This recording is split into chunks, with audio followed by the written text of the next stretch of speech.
ibu-ibu, bapak-bapak, anak-anak, orang-orang muda, para sahabat-sahabat Tuhan, di mana saja Anda semua pagi ini sedang berada. Kita harap semua dalam keadaan sehat dan semua dalam keadaan penuh syukur atas segala kemurahan dan kebaikan Tuhan selama ini. Kita selalu ingat bahwa sepanjang tahun 2021 ini, Santo Bapa Fransiskus mencanangkan tahun ini sebagai tahun Santo Yosef. Di depan altar ini ada gambar Santo Yosef sedang tidur. Artinya simbol tentang Yosef yang bimbang, yang bingung ketika mengetahui keadaan Bunda Maria. Tetapi juga Yosef dalam keadaan tidur menggambarkan satu keadaan di mana dia bermimpi. Dan dalam mimpi itu dia diajar, dia dinasehati oleh malaikat, dan Yosef mendengarkan nasihat malaikat itu sehingga dia melaksanakan apa yang Allah perintahkan kepadanya melalui kabar malaikat itu. Nah, Santo Yosef adalah pelindung gereja kudus. Santo Yosef adalah pelindung keluarga. Santo Yosef adalah pelindung kaum pekerja.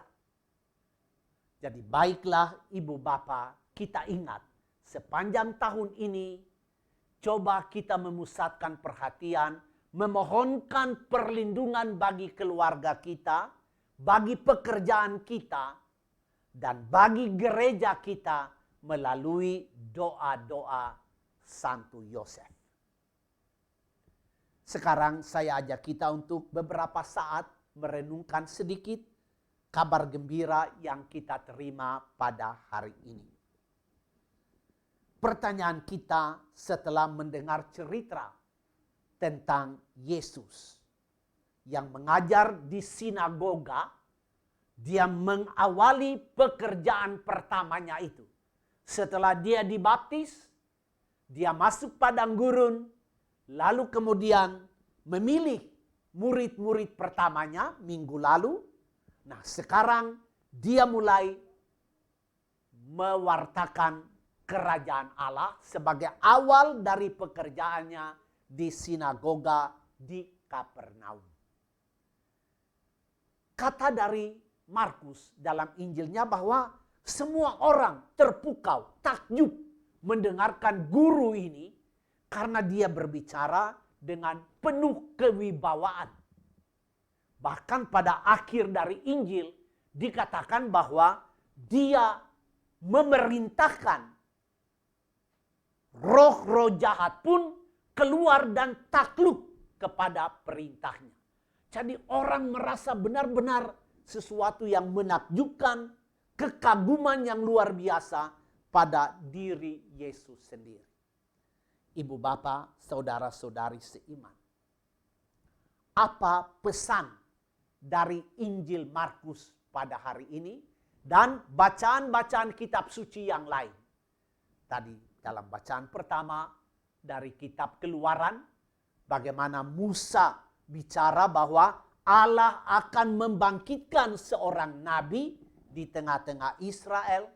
Dan bacaan kedua, Santo Paulus menasehatkan kita supaya jangan kita hidup dengan dikuasai oleh kekhawatiran dan kecemasan. Nah, ibu bapak, saudara-saudari, pesan pertama dari kitab suci pada hari ini adalah bahwa kita sebagai umat beriman, kita harus memusatkan perhatian kita kepada Yesus. Yesus adalah tokoh, sumber kehidupan kita, sumber kebahagiaan kita, sumber kekuatan kita yang harus kita terus mendekatinya. Jangan kita memisahkan diri. Jangan kita menjauhkan diri dari Yesus. Tetapi selalu kita berusaha supaya Dia memegang tangan kita. Dia menggandeng kita bersama-sama dalam perjalanan kehidupan kita. Janganlah menjauh dari Yesus, tetapi harus mendekati Yesus. Kenapa kita harus mendekati Yesus? Karena Dia adalah guru yang pada hari ini ditampilkan sebagai guru yang berwibawa. Wibawanya itu terletak di mana? Wibawa Yesus terletak ketika Dia mengajar tentang kerajaan Allah. Bertobatlah sebab kerajaan Allah sudah dekat. Artinya apa? Yesus dengan cara mengajarnya itu, Dia mendekatkan keilahian kepada manusia. Maka kita mesti mendekati Dia, karena Dia adalah guru yang mendatangkan Allah di tengah-tengah kehidupan kita. Tidak hanya itu, Yesus juga adalah guru yang berwibawa karena Dia memerintahkan kekuatan-kekuatan jahat, roh-roh jahat, Dia perintahkan, dan roh-roh jahat itu takluk, tersingkir daripada kekuasaan Yesus. Jadi Yesus adalah guru yang berwibawa, tetapi guru yang penuh kuasa. Bahkan kekuatan jahat pun takluk kepadanya. Dan karena itu kita harus mendekatkan diri kepada Yesus ini. Dan sama seperti orang-orang di sinagoga sangat takjub dan mereka kagum sekali tentang Yesus, kita pun harus seperti begitu. Yesus harus menjadi pusat kekaguman kita. Yesus adalah person yang menakjubkan kita. Harus seperti begitu. Apa artinya kita kagum pada Yesus? Apa artinya kita takjub kepada Yesus? Artinya kita itu ketagihan. Ketagihan untuk berulang-ulang kali ketemu Dia. Ketagihan untuk berulang-ulang kali mendengarkan Dia. Ketagihan untuk terus-menerus mau dengar nasihat apa yang Dia berikan kepadaku. Itu artinya kami kagum dan kami takjub kepada Dia. Saya tidak pernah bosan dan tidak pernah capek, tidak pernah lelah untuk mau berulang kali mendengarkan Dia, mau berulang-ulang kali melihat Dia, mau berulang-ulang kali mendengarkan nasihatnya. Itu karena saya kagum dan saya takjub kepada Dia. Ibu bapak, saudara-saudari seiman. Di dalam kekaguman kita kepada Yesus itulah Dia akan mendekatkan Allah kepada kita. Dan Dia juga akan memberitahu kepada kita bahwa Dia berkuasa.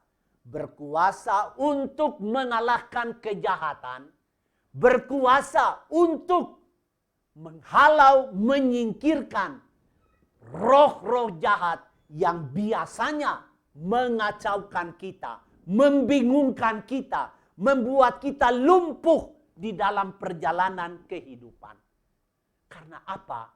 Roh-roh jahat itu biasanya ada banyak sisi-sisi kotornya.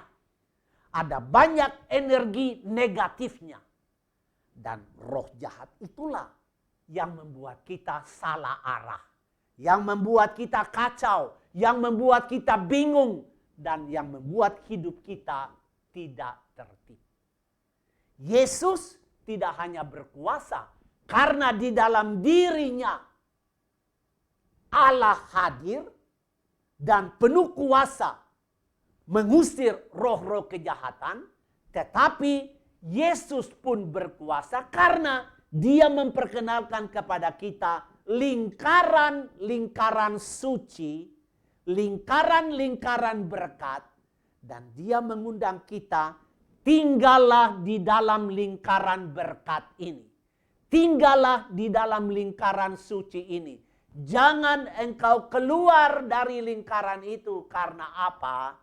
di luar lingkaran suci itu, di luar lingkaran berkat itu, ada banyak kekuatan-kekuatan jahat yang siap memangsa engkau. Nah, kita mendekati Yesus artinya kita selalu mau masuk di dalam lingkaran berkatnya itu. Di dalam lingkaran kesuciannya itu. Tadi dalam Injil hari ini kita dengar 3 kali roh jahat itu berteriak. Pertama dia mengumpat Yesus. Hai Yesus, apa urusanmu dengan kami? Roh jahat bilang, urus engkau punya dagangan sendirilah. Urus engkau punya jualan sendirilah. Jangan campur kami punya urusan. Dia mengumpat Yesus. Teriakan yang kedua. Apakah engkau datang hendak membinasakan kami? Artinya, roh jahat itu mulai terancam. Dengan kehadiran Yesus, itu merupakan satu ancaman. Ancaman dari kekuatan ilahi terhadap kekuatan jahat itu. Engkau datang membinasakan kami. Lalu yang ketiga, dia katakan, saya tahu. Engkau itu siapa? Yang kudus dari Allah. Setan coba-coba untuk membuat Yesus grogi. Tetapi Yesus sama sekali tidak grogi. Yesus perintahkan dia dan dia keluar dari orang itu. Artinya apa? Yesus mau memberitahu kepada kita bahwa kekuatan-kekuatan jahat tidak akan mampu menerobos lingkaran berkat, tidak akan mampu menerobos lingkaran suci, dan kalau kita tinggal di dalam lingkaran itu, kita aman dan nyaman. Ini yang pertama. Yang kedua, kita akan bertanya, apakah tanda bahwa saya sudah lama tidak dekat dengan Yesus? Apakah tanda dalam perjalanan hidup kita bahwa sudah lama saya tidak mendengarkan Dia? Apakah tanda bahwa saya tidak ada lagi di dalam lingkaran berkat, tidak ada lagi di dalam lingkaran suci, dan saya menjadi mangsa kekuatan-kekuatan jahat? Tanda pertama adalah ketika doa-doa kita, kehidupan rohani kita sudah menjadi hambar, sudah menjadi tawar. Hati kita tidak lagi suka dengan misa kudus. Hati kita tidak lagi suka dengan firman Allah. Hati kita tidak lagi suka dengan gereja dan kegiatan-kegiatannya. Hati kita tidak suka lagi menghadiri ekaristi kudus, adorasi, doa-doa harian, doa-doa rosario. Kita sudah menjauh dari hal-hal rohani itu. Sudah hambar. Doa yang hambar, pola hidup rohani yang hambar itu tandanya sudah lama kita tidak melihat Yesus. Sudah lama kita tidak dekat dengan Yesus. Bahkan kita sudah ada di luar lingkaran berkat, dan itu tanda kita akan dimangsa sewaktu-waktu oleh kekuatan jahat.